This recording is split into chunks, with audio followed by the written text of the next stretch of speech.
হ্যাঁ, আচ্ছা দেখেন গাইস, আচ্ছা চলে আপনার খান আসলাম অনেকক্ষণ হাঁটাহাঁটি করার পরে লোহার ব্রিজ দেখতে পাচ্ছেন। আর কত সুন্দর দৃশ্য দেখুন। Wow! এটা সব ধানের জমি, অনেক সুন্দর জায়গা। আসলে প্রকৃতির সৌন্দর্য অন্যরকম, যেখানে যেসব যাই সেখানে হচ্ছে ধানের ক্ষেত, ধান জমি, এগুলো অনেক ভালো লাগে। হাঁটতে হাঁটতে চলে এলাম আজকে দেখার জন্য।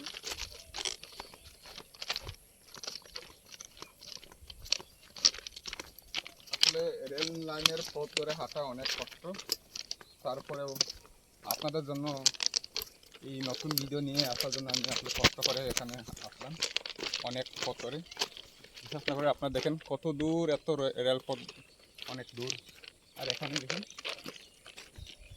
আর এখানে যে মনে হয় যে ফুরাত নদীর জৈনিক পানিটা, ঠিক আছে, অনেক ভালো। দেখেন চারদিকে জমি জমা সব অসাধারণ। দিবা দিবা দেখছেন কি অবস্থা, দেখতে পাচ্ছেন অপূর্ব দৃশ্য। আর এখানে চারিদিকে ধান আর সবজি চাষ করা হয়েছে, যেমন খান অপরূপ দৃশ্য, অনেক ভালো লাগে আমার কাছে।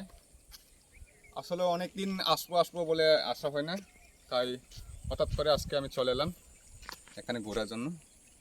আসলে আমরা ঢাকায় চাকরি করি, সময় হয়ে ওঠে না, অনেক দিন ধরে মন চাচ্ছিল আসার জন্য, তাই হঠাৎ করে চলে এলাম ঘোরার জন্য। আমার কাছে বেশ ভালো লাগছে অনেক।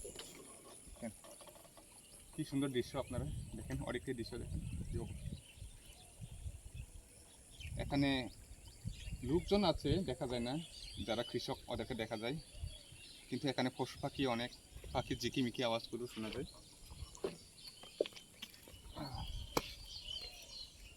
এটাই বলে লোহার ব্রিজ, ঠিক আছে।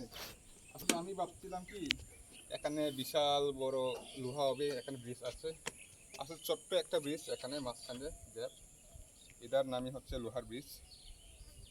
আমি দেখে অবাক হয়ে গেলাম যে আসলে মানে এটাই লোহার ব্রিজ। তাই এর জন্য প্রায় আমি 3-4 কিলো 5 কিলো হেঁটে এসেছি এটা দেখার জন্য। আসলে আমি নিজেই অবাক হয়ে গেছি আসার পরে, এই অবস্থা, ঠিক আছে। কচুরি পানার ফুলগুলো কত সুন্দর সুন্দর হয়ে উঠেছে।